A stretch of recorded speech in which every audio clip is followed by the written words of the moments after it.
आजादी के अमृतकाल में 2047 में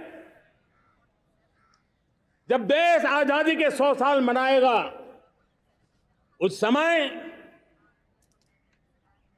दुनिया में भारत का तिरंगा झंडा विकसित भारत का तिरंगा झंडा होना चाहिए।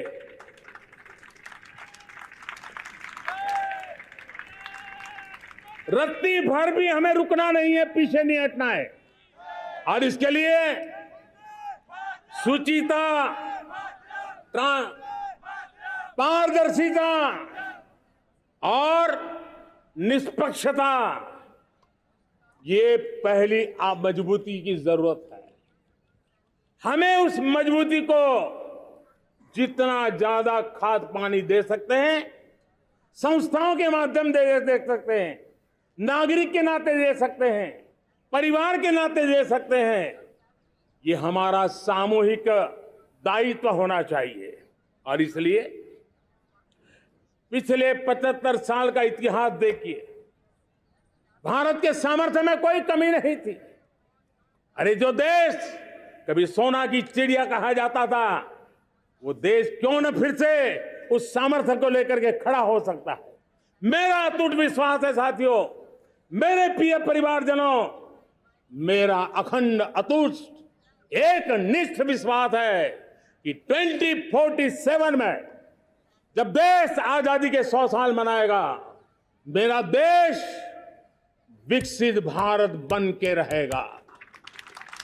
और ये मैं मेरे देश के सामर्थ्य के आधार पर कह रहा हूं, मेरे उपलब्ध संसाधनों के आधार पर कह रहा हूं, और सबसे ज्यादा 30 से कम आयु वाली मेरी युवा शक्ति के भरोसे कह रहा हूं, मेरी माताओं बहनों के सामर्थ्य के भरोसे कह रहा हूं। लेकिन उसके सामने अगर कोई रुकावट है, कुछ विकृतियां पिछले 75 साल में ऐसे घर कर गई है, हमारी समाज व्यवस्था का ऐसा हिस्सा बन गई है कि कभी कभी तो हम आंख भी बंद कर देते हैं। अब आंख बंद करने का समय नहीं है। अगर सपनों को सिद्ध करना है, संकल्प को पार करना है, तो हमें ये आंख मिचौली बंद करके, आंख में आंख मिला करके 3 बुराइयों से लड़ना बहुत समय की मांग है। हमारे देश की सारी समस्याओं की जड़ में भ्रष्टाचार ने दिमक की तरह देश की सारी व्यवस्थाओं को, देश के सामर्थ्य को पूरी तरह नोच लिया है। भ्रष्टाचार से मुक्ति, भ्रष्टाचार के खिलाफ जंग हर इकाई में, हर क्षेत्र में। और मैं देशवासियों, मेरे प्रिय परिवारजनों, ये मोदी के जीवन का कमिटमेंट है। ये मेरे अंतर्गत व्यक्तित्व का एक कमिटमेंट है कि मैं भ्रष्टाचार के खिलाफ लड़ाई लड़ता रहूंगा। दूसरा, हमारे देश को नोच लिया है परिवारवाद ने। इस परिवारवाद ने देश को जिस प्रकार से जकड़ के रखा है, उसने देश के लोगों का हक छीना है। और तीसरी बुराई तुष्टीकरण की है। ये तुष्टीकरण में भी देश के मूलभूत चिंतन को, देश के सर्व समावेशक हमारे राष्ट्रीय चरित्र को दाग लगा दिए, तहस नहस कर दिया है इन लोगों ने। और इसलिए मेरे प्यारे देशवासियों, इसलिए मेरे प्यारे परिवारजनों, हमें इन 3 बुराइयों के खिलाफ पूरे सामर्थ्य के साथ लड़ना है। भ्रष्टाचार, परिवारवाद, तुष्टीकरण, ये चुनौतियां हमारे, ये ऐसी चीजें पनपी है जो हमारे देश के लोगों का जो आकांक्षा है उसका दमन करती है। हमारे देश के कुछ लोगों के पास जो छोटा मोटा सामर्थ्य है उसका शोषण करती है।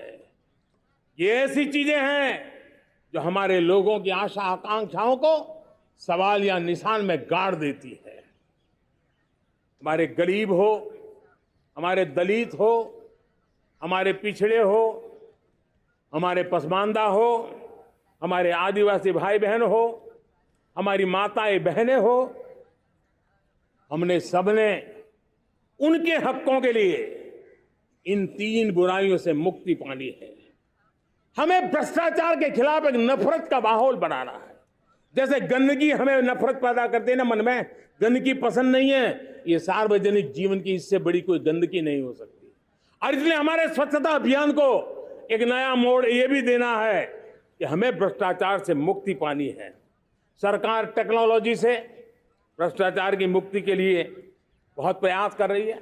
आपको जानकर के हैरानी होगी, इस देश में पिछले 9 साल में एक काम मैंने ऐसे किया, आंकड़ा सुनोगे तो लोग कहेंगे मोदी ऐसा करता है, जैसे 10 करोड़ लोग करीब करीब जो गलत फायदा उठाते थे वो मैंने रोक दिया। तो आप में से कोई कहेगा आपने लोगों से अन्याय कर दिया। जी नहीं, ये 10 करोड़ कौन लोग थे? ये 10 करोड़ वो लोग थे जिनका जन्म ही नहीं हुआ था और उनके नाम पर उनके विडो हो जाते थे, वो वृद्ध हो जाते थे, वो दिव्यांग हो जाते थे, फायदे लिए जाते थे। 10 करोड़ ऐसे बेनामी जो चीजें चलती थी उसको रोकने का पवित्र काम, भ्रष्टाचारियों की संपत्ति जो हमने जब्त की है ना, वो पहले की तुलना में 20 गुना ज्यादा की है। मेरे प्यारे परिवारजनों, ये आपकी कमाई का पैसा लोग लेकर के भागे थे, 20 गुना ज्यादा संपत्ति को जब्त करने का। और इसलिए लोगों की मेरे प्रति नाराजगी होना बहुत स्वाभाविक है, लेकिन मुझे भ्रष्टाचार के खिलाफ की लड़ाई को आगे बढ़ाना है। हमारे सरकारी व्यवस्था ने पहले कैमरा के सामने तो कुछ हो जाता था, लेकिन बाद में चीजें अटक जाती थी। हमने पहले की तुलना में कई गुना ज्यादा अदालत में चार्जशीट की है और अब जमानतें भी नहीं मिलती हैं। वैसी पक्की व्यवस्था को लेकर के हम आगे बढ़ रहे हैं, क्योंकि हम ईमानदारी से भ्रष्टाचार के खिलाफ लड़ रहे हैं। आज परिवारवाद और तुष्टीकरण, इसने देश का बहुत बड़ा दुर्भाग्य किया है। अब लोकतंत्र में ये कैसे हो सकता है कि पॉलिटिकल पार्टी, और मैं विशेष बल दे रहा हूं पॉलिटिकल पार्टी, आज मेरे देश के लोकतंत्र में एक ऐसी विकृति आई है जो कभी भारत के लोकतंत्र को मजबूती नहीं दे सकती। और वो क्या है बीमारी? परिवारवादी पार्टियां। और उनका तो मंत्र क्या है? Party of the family, by the family and for the family. इनका तो जीवन मंत्र यही है कि उनकी पॉलिटिकल पार्टी, उनका राजनीतिक दल परिवार का, परिवार के द्वारा और परिवार के लिए, परिवारवाद और भाई भतीजावाद प्रतिभाओं के दुश्मन होते हैं, योग्यता को नकारते हैं, सामर्थ्य को स्वीकार नहीं करते हैं। और इसलिए परिवारवाद इस देश के लोकतंत्र की मजबूती के लिए उसकी मुक्ति जरूरी है। सर्वजन हिताय सर्वजन सुखाय, हर किसी को हक मिले इसलिए, और सामाजिक न्याय के लिए भी ये बहुत। उसी प्रकार से तुष्टीकरण ने सामाजिक न्याय का सबसे बड़ा नुकसान किया। अगर सामाजिक न्याय को तबाह किसने किया है तो ये तुष्टीकरण की सोच, तुष्टीकरण की राजनीति, तुष्टीकरण का सरकारी योजनाओं का तरीका, इसने सामाजिक न्याय को मौत के घाट उतार दिया है। और इसलिए हमें तुष्टीकरण, भ्रष्टाचार, ये विकास का सबसे बड़ा दुश्मन है। अगर देश विकास चाहता है, देश 2047 विकसित भारत का सपना का साकार करना चाहता है, तो हमारे लिए आवश्यक है कि हम किसी भी हालत में देश में भ्रष्टाचार को सहन नहीं करेंगे।